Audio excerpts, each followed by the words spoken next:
Hi, I'm Janis. And I'm Darren. And this is Event Horizon. Well, it's only the third week in January, and both Darren and I, along with everyone else we know, are currently struggling to keep our heads from spinning off our necks. We named this podcast Event Horizon because last April, when it was started, it was clear we were approaching it. But now, on January 23rd, 2025, we are narrating from inside the point of no return. So things are happening so quickly now that we're adjusting in real time to new info. So I'm wondering, Darren, could you get us started with what's happened just in the last couple of days since we talked about what we were going to do? Yeah, even the last half day or so, that's how quickly things are happening and rolling out. It really is, like you say, head spinning. So first of all, I just want to say, in light of recent conversations for the last couple of years and different politicians that have come out and been pretty outspoken about the UAP matter, we now have those people holding pretty substantial offices. So we have, for instance, John Ratcliffe has been confirmed as the director of the Central Intelligence Agency, the CIA. That's a big deal. And Marco Rubio, who's been one of the most outspoken people, and of course is part of the Gang of Eight, meaning that he is privy to information that most people in Congress are not about this topic and other top secret topics. He is now the Secretary of State of the land, which is a really prominent position. And we'll see, it remains to be seen, but we'll see if he lobbies the Trump administration for the same kind of disclosure that he's kind of hinted at. He also appears in a new movie that's coming out soon, which we'll touch on later. But the first thing I wanted to touch on that has just rolled out over the last few hours is that we now understand that the Trump administration, which has been signing new things into law left, right, and center since the inauguration happened, we found out today that the Trump administration is declassifying the JFK, RFK, and MLK files. Of course, that in itself is consequential because many people have suggested that the JFK assassination might have been wrapped up in the UFO topic in some way, that people like Kennedy or even Marilyn Monroe might have known something about UFOs and that was part of it. Other people would suggest other things were at play in terms of why he was assassinated, but many people, most people at this point, recognize that more was going on than has been acknowledged. So we'll see what rolls out from that. But as an implication of that, and this was one of those things where I have to say to myself, is this real life? Because on social media, right after this happened, we saw Chuck Schumer writing on X, quote, "Now do UFOs," unquote. Meaning, in other words, you've declassified the JFK, RFK, MLK files. Now let's do UFOs, which would basically put into practice, of course, what Schumer wanted to do with the UAP Disclosure Act last year and the year before. So what's your take on all that head-spinning drama, Janis? Oh, Darren.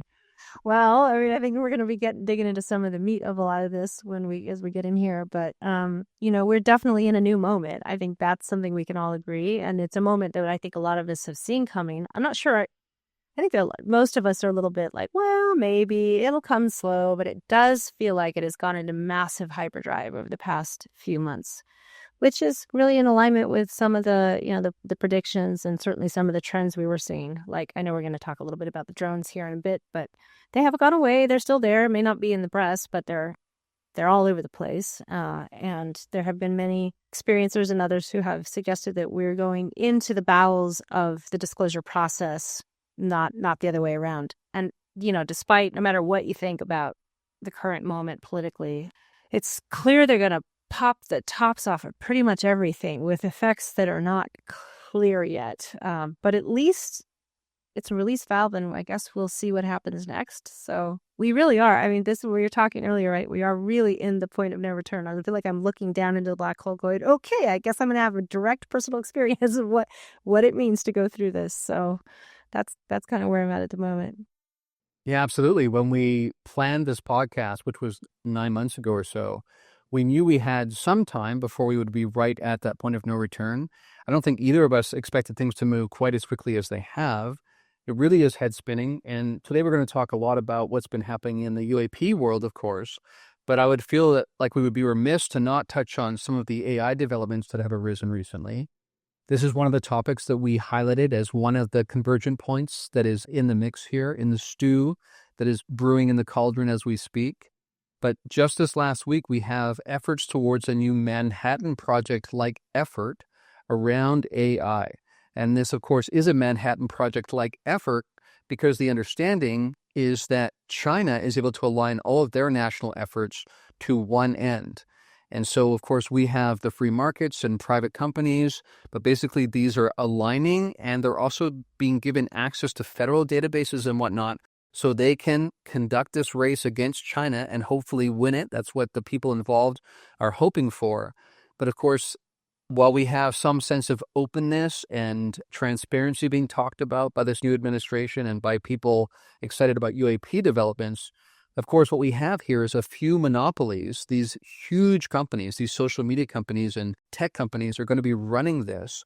And more importantly, without any kind of oversight, without slowing down to look backwards at all, they're going to be making decisions for all of us that have massive implications for the entire future of human civilization. And not only are they not asking what we think about that, but most people, because their heads are spinning with all the change going on in the world, are not even tracking that this is happening, that we are right at the precipice of this massive movement in human history, which, is not all bad or all good, but it certainly would require us, I would suggest, to have kind of a tribal-like, let's sit around the campfire, let's talk this through, let's make sure we aim more towards the positive end of developments rather than the negative ones. But of course, as you and I have talked about, we kind of predicted it. We kind of feel like prophets more than we probably would want to be here, because it certainly seems like we're going at breakneck speed and it's just race to get there first. Results be damned. Yeah, right. What does getting there first even mean? Like, what does winning even mean? I can't fathom what that is. And the bigger question, obviously, that nobody's really asking is, to whom are the benefits conferred? I think, as you just pointed out, the investment in this is all coming from some people who are already the richest, most powerful people in the world, mostly men. I will just stay as a woman. And I don't think they're thinking at all about the rest of us, really. I mean, we're consumers, they want to get at products that we're going to want, I suppose, but maybe not. I'm not sure. What does winning look like? And how do we factor in what AI, its nature, its fundamental nature? Because this isn't a commodity. It's its own intelligence in a way. So how is that going to interact with all of the ways in which it's used and leveraged to make probably a few small companies and people very, very rich, at the expense of the rest of us, perhaps? So that is also, I don't mean to make assumptions that that's the way it's going to go. It certainly looks like and feels like that's probably the way it's going to go, because that's the way everything else has gone here. And there doesn't seem to be much attention being paid to assuring that the whole public will benefit from what is the most powerful technology that has ever been created. And, as you talked about earlier, in another episode earlier, a lot of the people who were the breaks, the ethical oversight people in a lot of these companies exited just a few months ago out of concern about what was happening, and some of them got pushed out. So we don't even have those guardrails on. So it kind of feels like the Lord of the Flies on steroids here, and I don't know what will happen, but I have to retreat, and I'm sure I have to come back to, well, we're alive in really interesting times. There is some benefit to that. And at least we can be sort of awakened together as we're rushing into a future that is utterly unlike anything we could possibly imagine. So true. And I think, again, the average person on the street is unaware of just how consequential this will be. This makes the Industrial Revolution look like a tiny improvement, an incremental improvement in light of what this is going to be. And, there's a few things here to get to. I mean, we don't want to spend too much time here, but I just want to say quickly, when it comes to the notion of what our economy will look like in the future, the CEOs of this company are openly saying their aim is to replace any kind of human labor, whether it's white collar or blue collar, with AI and with robotics. They're saying it openly. It's not even a secret. And they're saying things like, once we get there, then we can have a societal conversation about how we're going to run our economy.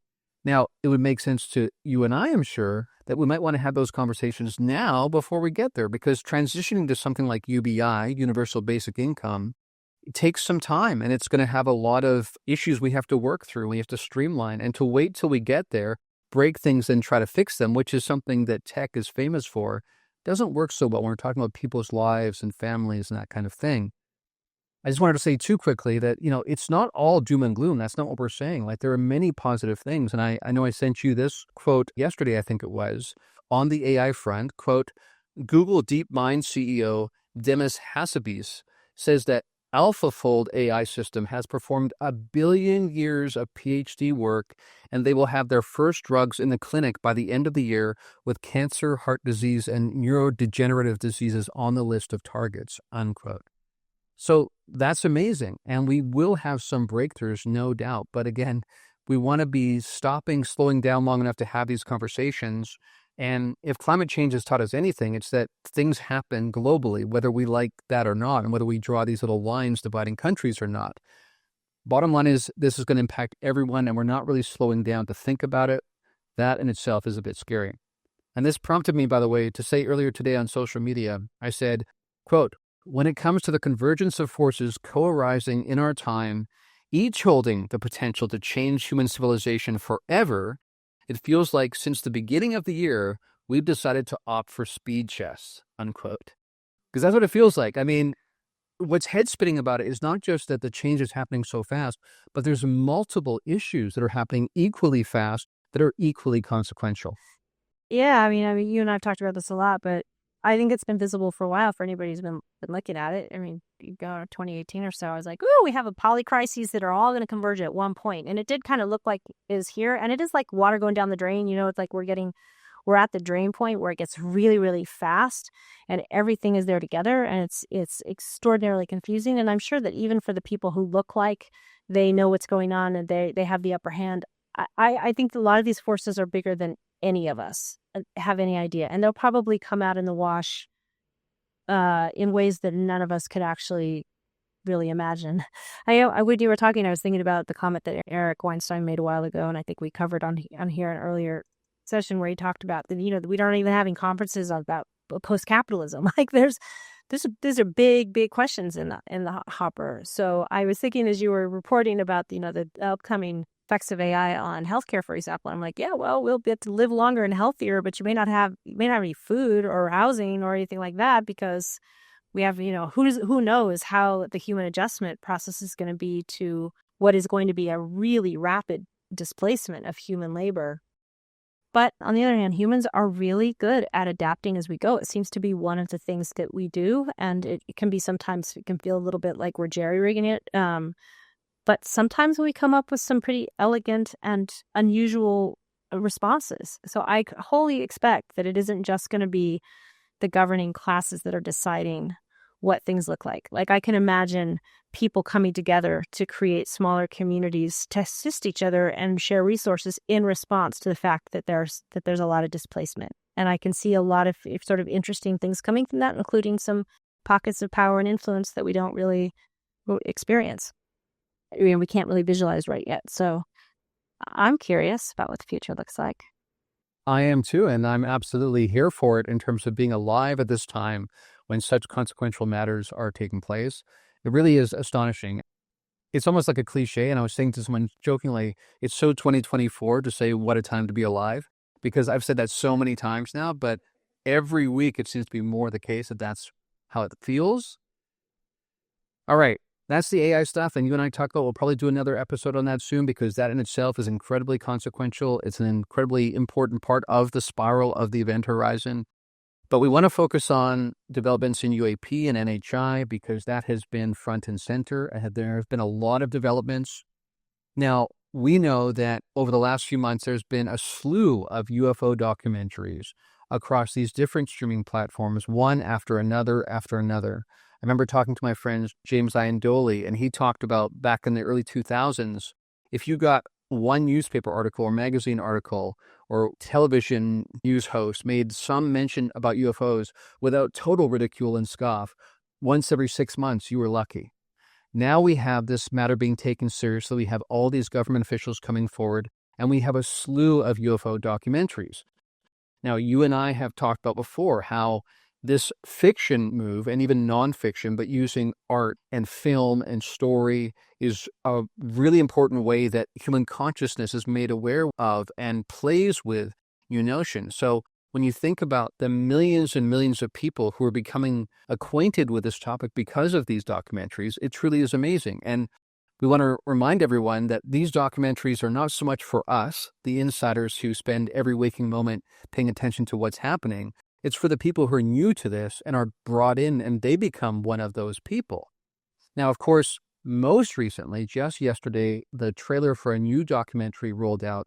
The documentary is called The Age of Disclosure. This is a big one. This is a consequential one. This is one that Lou Elizondo has kind of hinted about, foreshadowed late last year. This seems like the most dedicated effort by people coming from government, ex-officials as well as current officials, who are trying to make this case directly to the American people and to the world public that this is real. There is no question here. This is not a documentary that's asking the questions. It's making statements and then perhaps getting people to think about the implications. But let me just read this quick description of this film that was in Deadline and then get your take on what this is and what it means for this moment in history.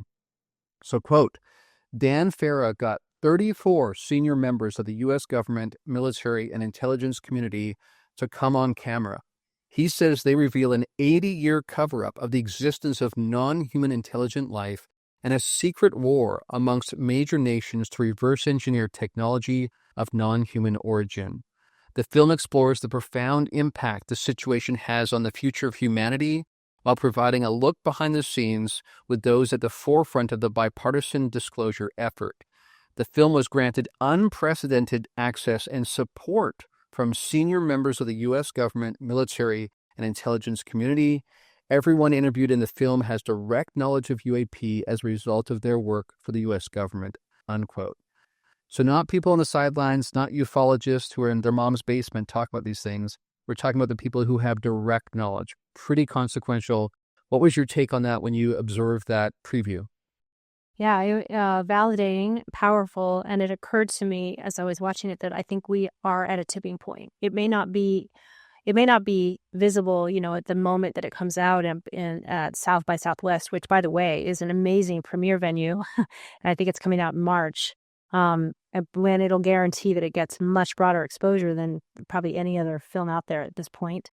But I think those of us who are here to help get humanity ready for disclosure, we ought to be getting ourselves ready to do whatever it is we can do. Because it does look to me, and I know something we're going to talk about in a little bit, that both controlled and catastrophic disclosure may be coming right at the same time. And with implications none of us can really see, but I think we're here. We've arrived at that spot that a lot of us have been waiting for. And it's just a matter of time after this comes out that we go down the big slide. Absolutely. What a time to be alive. Wait a second, I already said that. That's so 2024, right? Okay, so just to make people clear who are not clear yet about who's involved in this, because this is pretty considerable, the numbers of people involved and how high-ranking they are. So if you're a skeptic, if you're a person who's been sort of interested in this topic, but you think it might be kind of a tinfoil hat kind of matter, think about how those people receive these particular officials coming forward to say this is real. So I'm quoting again here. Amongst those featured in the landmark film are Secretary of State Marco Rubio, Senator Kirsten Gillibrand, Lou Elizondo, former Department of Defense official, member of the government's Advanced Aerospace Threat Identification Program, aka ATIP, Senator Mike Rounds, Jay Stratton, who's the former DIA official and director of the government's UAP task force, General Jim Clapper, former director of National Intelligence, Mike Gold, NASA UAP study team member, Admiral Tim Gallaudet, former Navy chief oceanographer, Brett Feddersen, former director of aviation security on the White House's National Security Council, Jim Semivan, former senior CIA official, Representative Carson, Mike Gallagher, former chairman of the House Select Committee on the Chinese Communist Party, Christopher Mellon, former Department of Defense official, senior scientists from multiple government UAP programs such as Dr. Gary Nolan, quantum physicist Hal Puthoff, astrophysicist Eric Davis, and military eyewitnesses of UAP events over U.S. military bases, and more. Go ahead. Give me your take on all that. Well, could you have a more powerful lineup than that? I mean, I'm sure, we know humans and we know Americans, and we know that there's going to be a big swath of people who are going to be like, shrug, they can't, until it's landed in my backyard, or maybe until Donald Trump stands up and says it's fair. I'm not sure what threshold will be for them, but I think there's no way that, anybody who's been even a little bit on the fence doesn't understand, especially with some of the statements that we're already seeing in the trailer. I can only imagine what's actually embedded in there. because it's very clear that the purpose of this documentary is to make it abundantly clear to anybody who's willing to listen, even for 5 minutes. It's not only a true phenomenon, but it has been snaking its way through our power systems and structures, both nationally and internationally, for decades. So there's massive implications for all sorts of domains. So if you're in the UAP field, you already know a lot of this. You probably already spent some of that time thinking about that. But for folks who are just starting, I think it's going to be kind of a hit over the head. Yeah, absolutely. And I found it even interesting how they rolled out these statements in the trailer because they get ever more bold.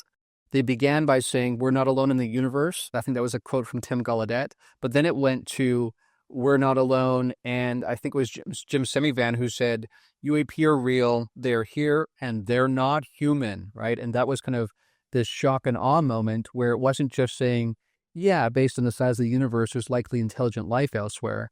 But it's saying that a couple key pieces there, right? When you think about the message they were trying to deliver and how crafty they were, making sure they made certain points that were unquestioned.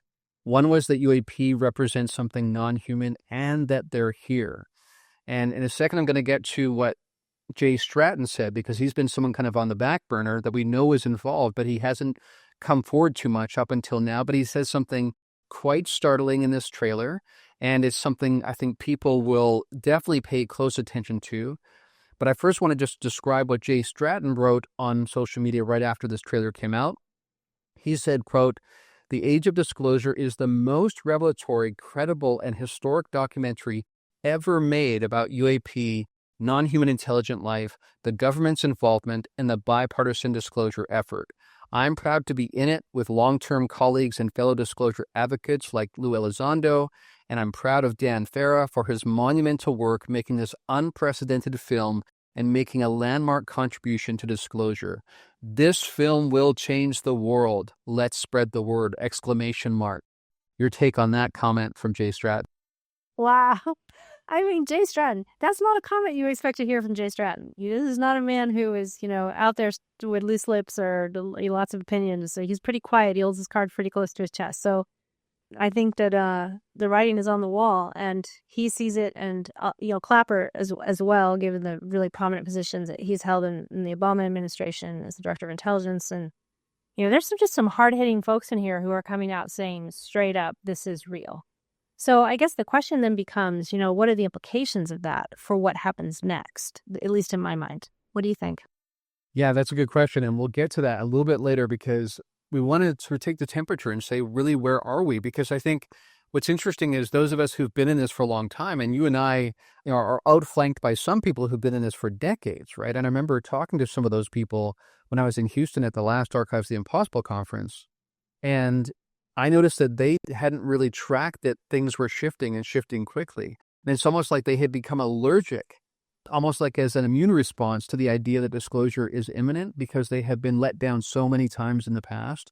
So I think that's true for many of us in ufology. You get some people who are thinking it's every Tuesday is going to be disclosure, but you get others who are saying, again, almost like a knee-jerk reaction, this is never going to happen. But I think you made an excellent point that Jay Stratton is not one of the people who says disclosure is going to happen every Tuesday. This is a guy who keeps cards close to his vest, who's been very cautious about what he said.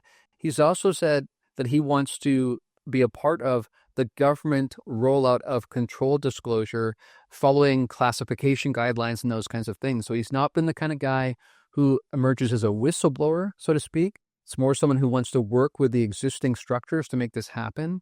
So for him to make such a bold statement, I totally agree, is consequential. And speaking of statements, this is the part I want to get to next and get both of our takes.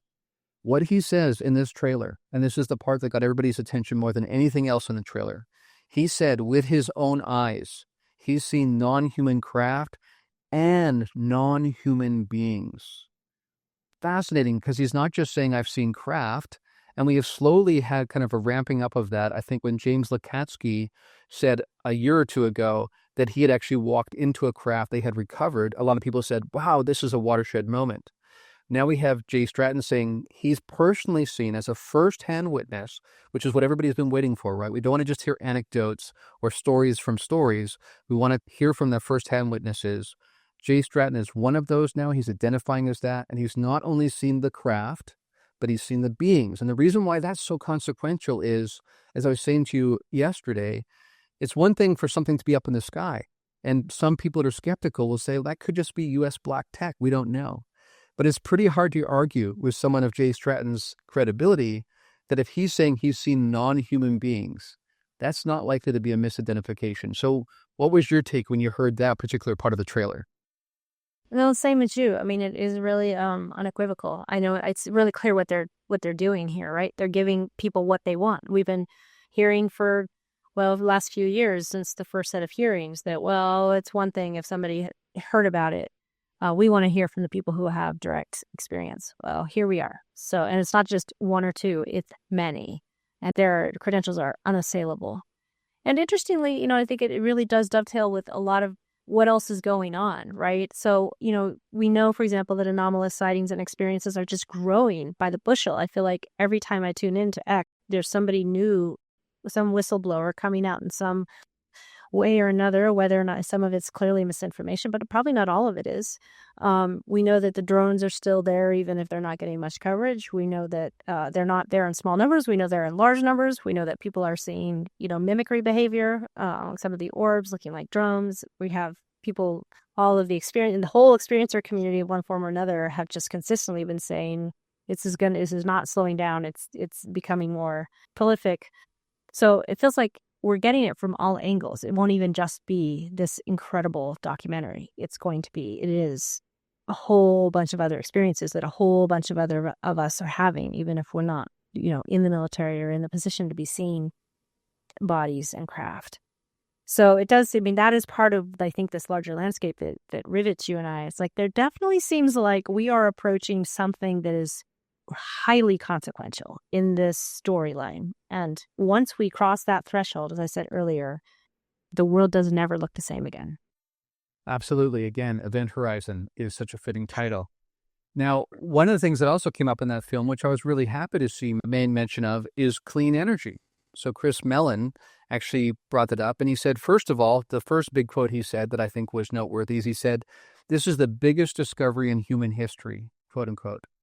And I agree with that. I think every one of us in this topic feel like this. This is not just some sideline topic that we do to keep ourselves entertained. We recognize the implications are vast. And of course, we haven't even got to questions around the nature of human origins and why do these beings look humanoid? What is our connection to them? All those things. But at least hearing that this is not just about a scare tactic. There's aliens, it could be an invasion, some of the stuff that people immediately leap to. And we often hear this kind of military focus on potential threats and identifying those threats. But we're also hearing in this film the potential positives that come out of this. We know we're in a difficult spot as a species. You and I later on will get into what role is NHI playing in what's happening right now. Are they beginning to intervene because we are right at the tip of this turning point of which we could destroy ourselves? Of course, fossil fuels, climate change, all of that is in the mix for sure. So for Chris Mellon to say clean energy, and I would add free energy on top of that, of course, that has to fit in a capitalist system, something we need to evolve beyond. But even that potential being introduced here, I think will tickle the fancy of some people who might think this is just about UFOs initially, some of the new people, but then they start thinking, wait a second, yeah, if these things are operating the way they're purported to be operating, then they're using propulsion systems that are eons ahead of what we're using, and it could solve the problems that seem so intractable for us right now. Yeah, that's it. But again, we come back to this question of, well, so who are the benefits going to confer to and through what systems are that going to happen? I don't know. I look at the structure of the landscape, the power landscape now, and I go, I'm not very convinced that it's going to be socialized to all of us. On the other hand, we need it. And I know that the landscape is not all what it seems, and that there's likely to be crazy Ivans in there that may assist humanity in being able to fully leverage and make use of all of the potential benefits of this moment, which are insane. I mean, if you just think of the benefits to health, for example, and healthcare, of the technologies that we have coming, because it's energy. I think pretty much everything that's produced, the cost that goes into everything that's produced is about 80% of it is energy related. If you could eliminate that cost, life would look very, very different. And then you couple that with AI and these other technologies that allow us to really quickly develop and deploy novel technologies for all sorts of all ailments of all kinds, and food production and transfer of information and so forth. We really are looking at a landscape that could be extraordinarily beneficial for humanity. So I'm excited about the possibility. I'm aware that this is the passage that is the most important. So I kind of hope, more than kind of, I hope that people will pay attention when this film comes out. I hope that they will start catching the headlines about what's happening with AI and technology. I hope that more people will participate and not assume that we're in the same moment we were even 5 years ago. We're not. And what's ahead is either extraordinarily beautiful and amazing or not, or maybe some fusion, but I don't know that there's a lot of middle ground here, to be perfectly honest. Yeah, the other option we've talked about is a bifurcation, right? We might have kind of a Mandela-like effect split in a timeline kind of thing. Yeah, and I think what we keep coming back to is, on the one hand, we're at a really tight spot. Things could get really hairy from here, or it could be beautiful and transcendent and open up a complete new possibility. Of course, coming back to AI and those breakthroughs in terms of human health and longevity, also things like a post-work economy. I mean, in the short term, people worry about, what about my job? And I get that. But sometimes they don't see far enough to see that what this promises is potentially a post-work economy. And then people would have the opportunity to actually engage in consciousness research, both collectively and individually. What would that blossom into in terms of a human future? It is fascinating and it is amazing. And yet what we keep coming back to is, we're not trying to be Debbie Downers here, but we've seen the trajectory that humankind, when we have two options on the table, often goes to doubling down on the old way of thinking and the old way of acting. So for instance, this film talks about the fact that there's been this crash retrieval program. It's not just about UFOs. It's about actually them landing or crashing. That's part of a matter we have to get into in itself, but then being recovered. And so one of the points the film makes is that there's been a secret war to retrieve and reverse engineer this. And I think it's Jay Stratton who says, this is like the atomic weapon on steroids, right? Whoever masters this first, cracks the code on this technology first, will basically rule the world. So we're back in the old mentality all over again, when what we could be doing is working together, solving these issues, and everyone benefiting. But this illusion of separation and scarcity dies hard. Oh, it is so discouraging to me. That language, rule the world. I go, yeah, right. Okay. What is that? Rule all of us. A small group of people, men, will rule all of us with this power that they consolidate. Yeah, no. So I totally agree with you, Darren. I don't know what it is we have to do and what kind of assistance we might need at this juncture and whether or not we'll get it. But if we don't manage to come together as a species and figure out how to socialize the benefits of all of this for all of us, and do the things that it can do, eliminate poverty, eliminate hunger, eliminate homelessness, eliminate a lot of the ailments that plague us, help restore our beautiful environment, all those things that we desperately need to do in order to return to living in balance and harmony and to thrive as humans, then I don't know. I mean, it'd be an extraordinary loss. I mean, and I can imagine if there are NHI out there looking with the question of, well, is humanity ready to join the cosmos? I would say, yeah, no, don't do that. Don't let us in. We're definitely not there yet. So in some ways, it's kind of a test for humanity as a whole. And I have to have some degree of faith, at least from the spiritual perspective, that the people who get to speak for us aren't just the tech bros, aren't just the oligarchs. I have to have faith that isn't the only factor in the question of humanity's readiness to evolve. But it's really kind of hard to see right now how all that data is getting mixed together for whoever might be looking at us. Speaking of the possibility and the potential for NHI intervention and how that might change things, we think about how people are impacted greatly by encounters with some of these beings. Now, we're not saying that every being that's non-human or non-conventional is necessarily good or benevolent, but there are a considerable number of them that are. And we often hear from experiencers that not only is the impact life-changing, but it's enduring, that it persists for decades and decades.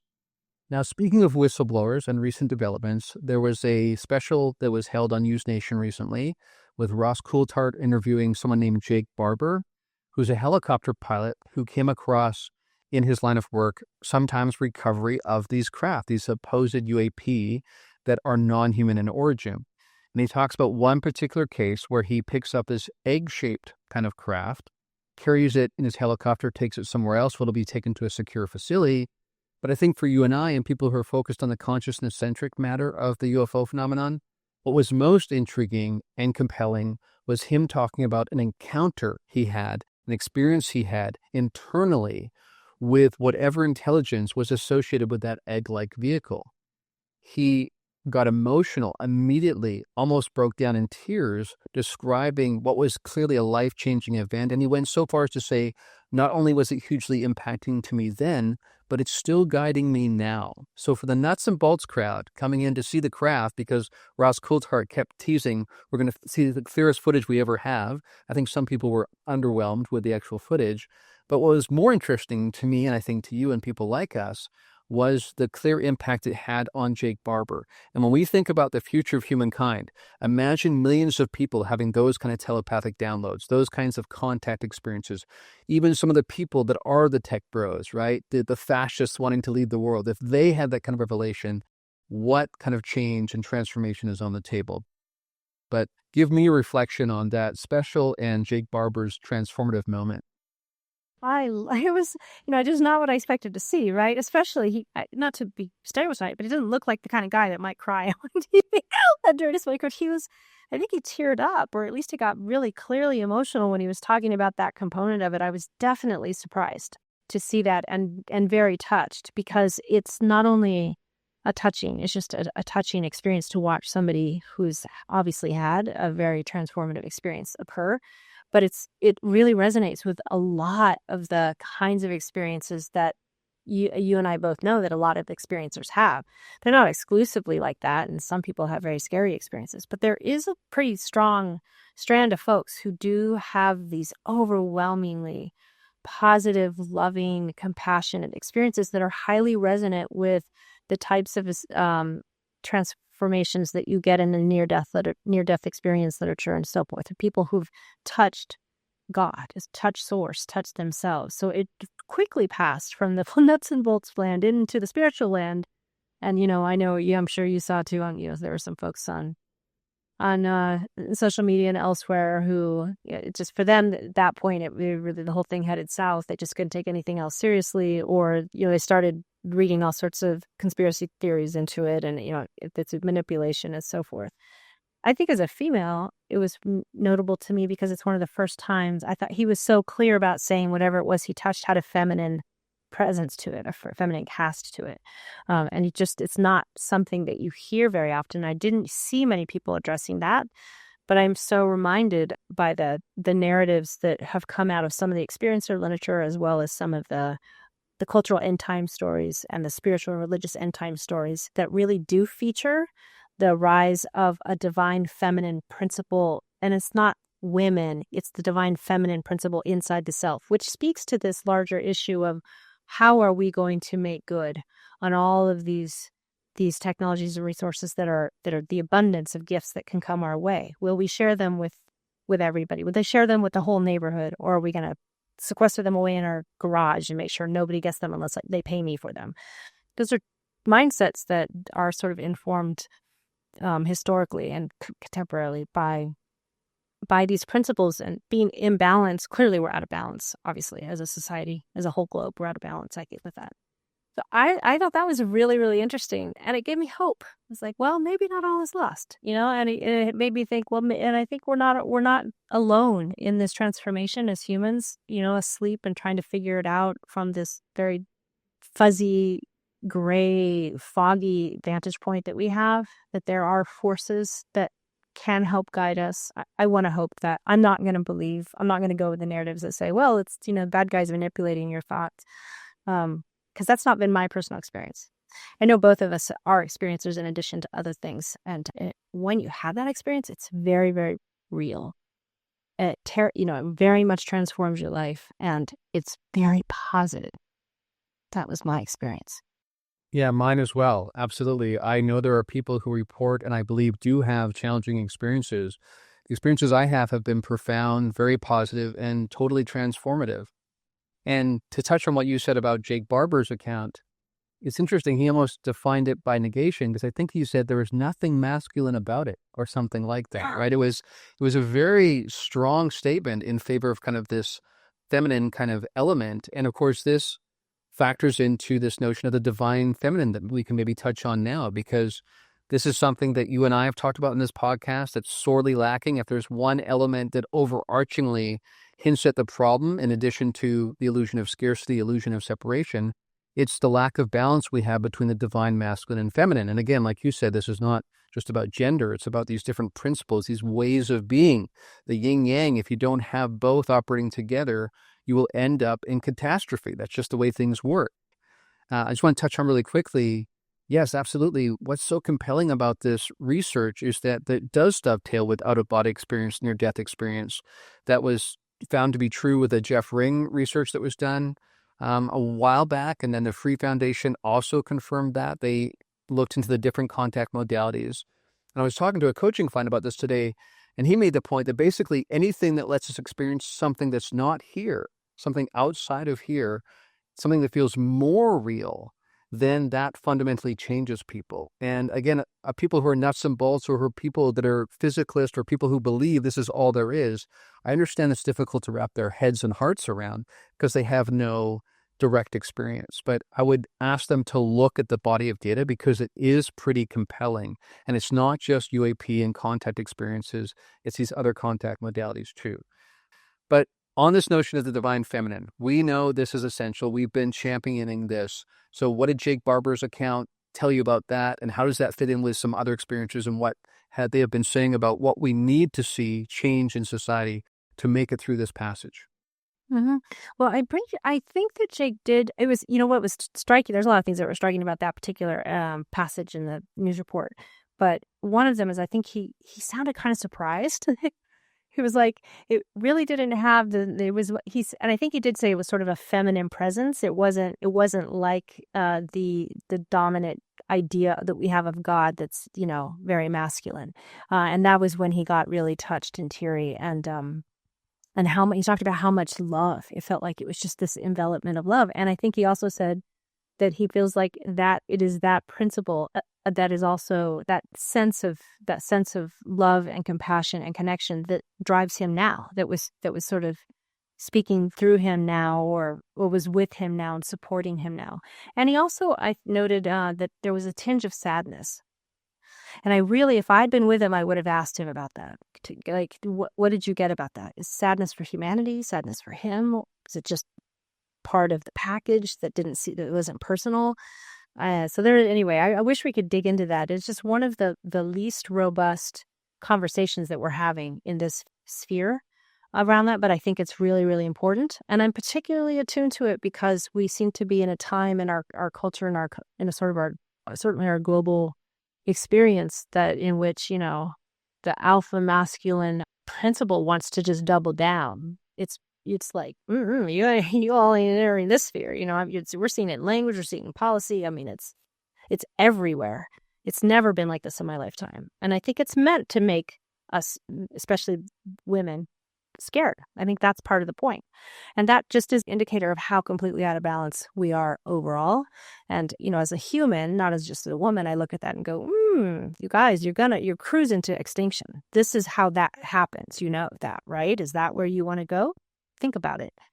What's being offered, though, is, in counter that, there are definitely these strands that we see. For example, I was looking at a lot of I was sort of doing a light analysis of the end time stories across different cultures and some of the spiritual traditions and religions. And you see them, you've got them there, like the Hopi prophecies always feature the Spider Woman. So the grandmother spider is a sort of a key figure in getting humanity transitions. And then the Maya have the feminine energy through the jaguar wisdom. And then you have the Lakota Sioux and the great white buffalo, and she comes back in times of transition. North mythology and Egyptian mythology often plays various goddesses as instrumental in cycles of death and birth and transformation, which is what we're in now. We're sort of in a death and rebirth process. You see it in the Hindu traditions, who have Kali, and the rise of Shakti. Those are both feminine divine principles that accompany times of massive transition. And the Taoist traditions emphasize the return of yin energy as part of cosmic rebalancing. It just goes on and on and on. There's not a single prominent religion that doesn't feature the yin feminine energy in some way during times just like this. And some of the key themes are, that we seem to be lacking. I think most people listening would agree, however you want to characterize it, is this idea of nurturing and protection that I think we're all hungry for. Everybody's scared. What doesn't matter what your gender is. People are feeling very concerned. And that yin energy was very much evident to me when I was watching him. It's like, ooh, you can see him enveloped in the sense of love and care. Wouldn't we all like that? I mean, really, who's going to fight that? Healing and balancing things that need, the excess punishment and rage and control, that all those conquest, dominance, those ideas that are so preferenced and have been so long used in this world to gain power. I mean, they're sort of the backbone of most of our dominant political economic systems, are definitely not helping us. I mean, we need elements of that, but we clearly need something to kind of mitigate that. Then the rise, of course, of wisdom and intuition. It's been interesting as we've talked about through the telepathy tapes and other things that are, that strand of consciousness that seems to be surfacing and bubbling up in this form of tuition and intuition and wisdom, historically has been punished here. People have been burned at the stake for that. But it's starting to bubble up all over the place, and that is heavily associated with the feminine principle. So I can go on. There's more themes, but I think it's pretty clear that that's a component of what's happening, and yet it is one that I think people are very reluctant to talk about for lots of reasons that make sense to me as a psychologist. But I kind of hope we can, I was hoping that the Jake Barber story and others that will come out will help us start those conversations, because I think we need them. Absolutely agreed. I know that you and I are on the same page there. That was a big part of what we wanted to address in this podcast. And for those who are new listeners, we actually did an episode a few episodes back specifically on the feminine and the masculine principle. A couple other points I want to make before we move on to some of the catastrophic disclosure elements has to do with the way that when I read people, and I think you and I are both this way, I not only listen to people's words, but I pick up on their energy. And when actually Jake Barber talked about his experience with the being, with that presence, that's when I felt the largest spike. That was the most transformative aspect of his experience to me. And this speaks to what I was getting at a minute ago. It was completely reorienting, right? His worldview changes forever. In that experience that might have lasted, I think he talked about 20 minutes between picking up the object and dropping it off, that changed his life forever. That's the potential that these kinds of encounters and experiences hold. And I just really want people to, in the midst of the chaos we're all experiencing, just give a little bit of thought to that, a bit of hope that you can meditate on around that. A couple of things I wanted to say too, in light of what you talked about, just to highlight some of that. Absolutely, this intuitive psychic aspect that I know is a big part of both how you and I operate, and how the telepathy tapes not only talks about that, but also talks about this shared field of consciousness we can tap into. But speaking of the yin yang, the masculine and the feminine, you have to slow down and embrace silence and stillness to a certain degree for that to come into your awareness. And if you're rushing headlong, getting stuff done, always doing, always acting, which kind of arises from the masculine principle, which is a good thing in itself, but it's when it has no balance that it becomes a problem.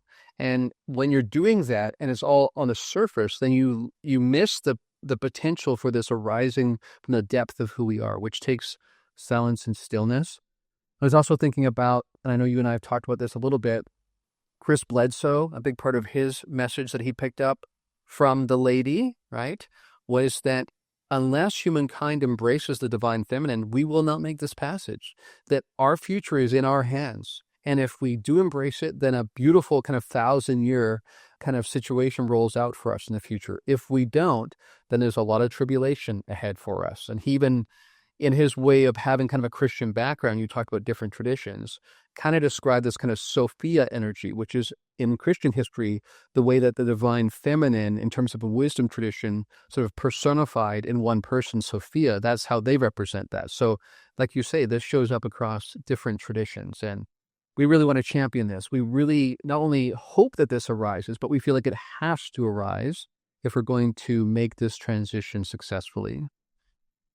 Okay, now let's get into some of the catastrophic stuff. And when we say catastrophic, we don't mean it as negatively as it might sound.